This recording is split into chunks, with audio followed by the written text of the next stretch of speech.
오늘은 숨겨진 생명나무라고 하는 제목으로 말씀을 드립니다. 자, 오늘 24절에 보니까 이같이 하나님이 그 사람을 쫓아내시고 에덴 동산 동쪽에 부릅들과 두루도는 불 칼을 두어 생명나무의 길을 지키게 하셨다라고 했습니다. 자, 에덴 동산에 하나님께서 생명나무와 선악과를 만들어 주셨죠. 그러면서 말씀하시기를 선악을 알게 하는 나무를 절대로 따먹지 말아라 말씀하셨습니다. 너희들이 먹는 날에 정령 죽으리라고 했어요. 근데 이 사람은 먹지 말라고 그만 선악과를 글쎄 따먹고 말았잖아요. 자, 그래서 선악과를 먹은 결과는 어떻게 됐어요? 아주 비극적인 결과를 찾아오게 됩니다. 첫째는 하나님과 단절되는 역사가 있었어요. 자, 그들이 그날 바람이 불 때 동산에 거니시는 여호와 하나님의 소리를 듣고 아담과 그의 아내가 여호와 하나님의 낯을 피하여 동산 나무 사이에 숨었다라 그랬어요. 전 같으면 하나님께서 찾아올 때는 기쁨으로 맞이해서 말씀을 드리고 했을 것인데 이제는 하나님이 두려워요. 그 동산 나무 사이에 숨어버리고 말았어요. 하나님과의 단절이 고 생명과의 관계에서 떨어진 것이에요. 이것은 정령 죽으리라고 하는 말씀인 것이고요. 이후부터 인간은 하나님을 만날 수 없게 되어진 것입니다. 자, 두 번째로 사물과 인간의 단절이 서로가 단절이 되어져요. 자, 12절에 가서 보니까 이런 말씀이 있어요. 아담이 이르되 하나님이 주셔서 나와 함께 있게 하신 여자 그가 그 나무 열매를 내게 주므로 내가 먹었나이다. 여호와 하나님이 여자에게 이르되 내가 어찌하여 이렇게 하였느냐. 여자가 이르되 뱀이 나를 끼우므로 내가 먹었나이다. 자, 여기 보니까 둘이서 그냥 뼈 중에 뼈요 살 중에 살이로다 이렇게 하면서 기뻐 맞이했던 아담이 하와를 향하여 저 여자가 나 지금 먹으라고 써있습니다.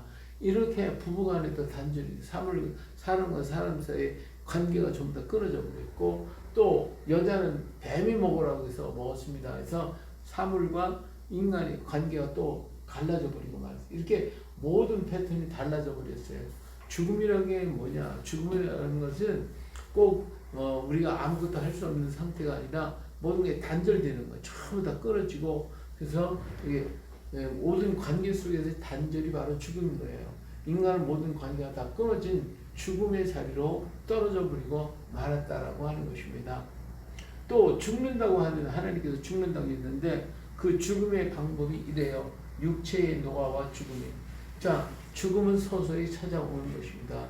우리 하나님께서 붙는 것이죠. 반드시 죽으리라. 말씀대로 하나님이라는 생명의 근원으로부터 분리가 되었어요. 하나님은 생명의 근원인데 그 생명의 근원의 단절이 끊어져 버렸어요. 그렇기 때문에 육체적 노화와 병으로 우리는 죽음을 맞이하게 되어지는 것입니다. 무슨 말이냐? 마치 산 나무를 갖다 잘라버리면 죽은 산나무 그냥 있잖아요. 푸른 색깔 그대로 있고 모양 그대로 있고 이게 어떻게 죽었느냐 이거야. 죽지 않은 상태로 있는 것 같지. 그렇게 보이지만 실상은 어때요?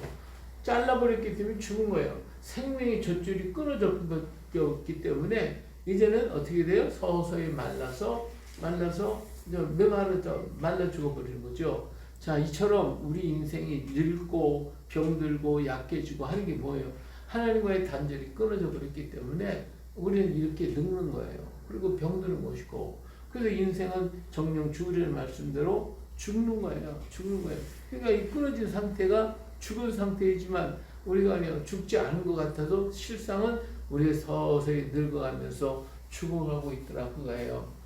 또 그뿐만 아니라 고통과 노동과 수고, 해산의 고통과 땅이 가시려는 등 삶을 유지하기 위해 땀을 흘려야 했던 고단한 현실이 시작이 되어버리고 말았어요.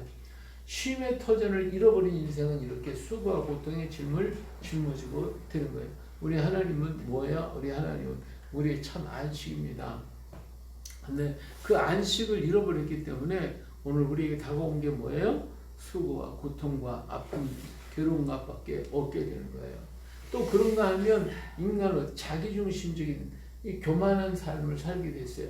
내가 우주의 중심이 되어서 타인을 판단하고 정죄하는 선악의 주체자가 되면서 세상의 갈등과 혐오가 들어오기 시작을 했던 것입니다. 다시 말하면 하나님이 없는 세계 속에서 어떻게 살아야 하는 고민이 몇몇 사람의 교만으로 인생은 수많은 갈등과 시기, 질투, 분쟁을 가지고 걸어가게 되었어요. 몇몇의 힘있고 능력있고 권세가 있는 사람들이 그 많은 사람들을 이렇게 고통 속으로 집어넣었어요.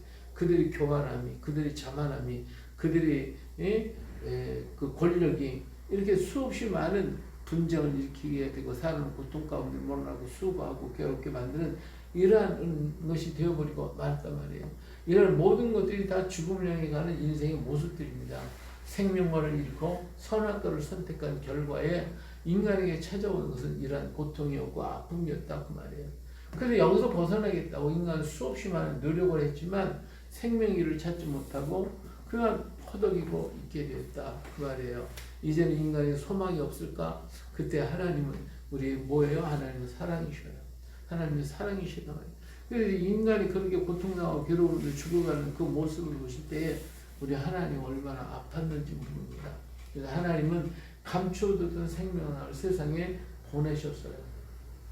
하지만 사람들은 이 생명나무를 알아보지 못했습니다. 오히려 생명나무는 사람의 생각과 전혀 다른 것이기 때문에 우리가 생각하는 생명나무는 그냥 굉장히 귀한 것인 줄 알았는데 하나님이 보내신 생명나무는 그렇지 못하더라고요.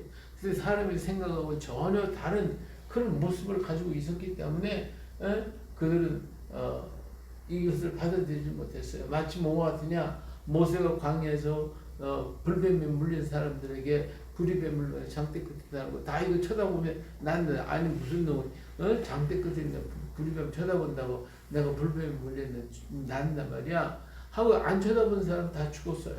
그러나 그 말씀 믿고 바라본 사람은 살았습니다.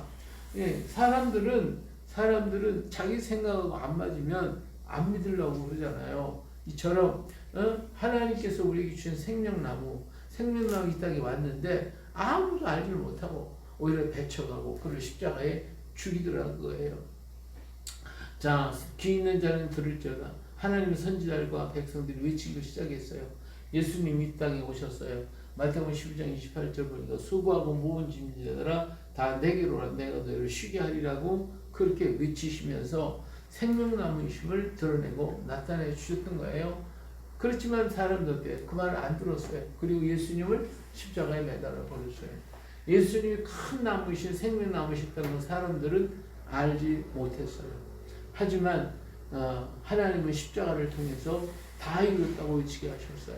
다시 말하면 인간은 생명나무이신 예수 그리스도를 알아보지 못하고 오히려 생명나무를 다시 죽여버리고 말았잖아요. 죽여버렸어요. 그래도 하나님의 사랑은 끝까지 계속해 이루어졌어요. 거기서 하나님 포기하신 것이 아니라 하나님은 십자가를 통하여 생명나무의 역사를 다 이뤘다라고 외치게 하셨어요. 다시 말하면 생명나무를 온전하게 하셔서 아름다운 열매 맺고 생명의 열매를 맺게 만들어 주셨다 그 말이에요. 이게 하나님이 절대적인 사랑입니다. 하나님이 진노하시고 인간을 멸하시는 것이 아니라 오히려 이것을 통하여 완전히 이건 생명나무의 열매를 맺게 만들어 주셨어요. 자, 예수님이 이렇게 말씀했잖아요. 요한복음 6장에 보니까 나는 하늘로서 내려온 산떡이니 사람이 이 떡을 먹으면 영생하리라. 나의 줄 떡은 곧 세상의 생명을 내 살이로다 하시리라. 우리 주님께서 이렇게 주시겠다고 했잖아요. 그래서 내 살을 먹고 내 피를 마시는 자는 영생을 얻고 마시는 날은 마지막 날에 내가 그를 다시 살리리니 내 살은 참된 양식이요 내 피는 참된 음료로다. 내 살을 먹고 내 피를 마시는 자는 내 안에 거하고 나도 그 안에 거한다라고 말씀을 했어요. 그렇지만 인간은 그 예수를 버렸고 오히려 예수 그리스도 갈보리산 그 높은 언덕에 십자가로 나타나게 되었어요. 이것이 하나님께서 절대적인 사랑으로서 끝까지 사랑하셨던 하나님의 사랑의 표시이고 이것이 생명나무였어요. 하나님이 인간을 사랑하셔서 이 땅에 다시 보내어 영생을 얻게 하기 위해서 가져다 심으신 생명나무가 갈보리산 언덕에 높은 언덕에 이렇게 세워지게 됐다 그 말이에요.